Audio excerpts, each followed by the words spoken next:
Tasavvur qiling, O'zbekistonda to'ylar bo'lmasa, agar O'zbekistonda to'ylar bo'lmasa, bir oydan keyin oziq-ovqat mahsulotlari va meva-chevalar arzonlashib ketadi. Axir asosiy xaridor endi yo'q. 2 oydan keyin to'yxona, restoranlar yopila boshlaydi. 3 oydan keyin avtomobil narxlari pasayadi.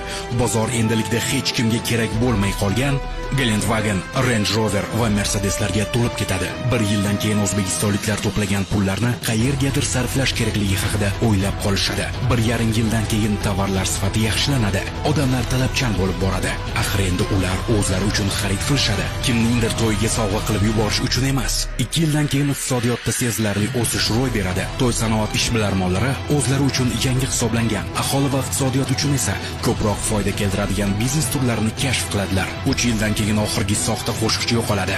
5 yildan keyin tadbirkor ayollar soni ortadi. 50 yildan keyin esa ota-onalar bolalarga bir paytlar katta tadbir va ziyofatlar tashkil etib, umuman notanish odamlar taklif etilgani haqida g'alati voqealarni hikoya qilib beradi. Xorijda og'ir mehnat bilan topib yuborilayotgan pullar, to'y, orzu-havas kabi soxta narsalarga bu pullar sovurilmaydi. Bu pullar vatan iqtisodiyotini ko'tarish uchun sarf qilinadi.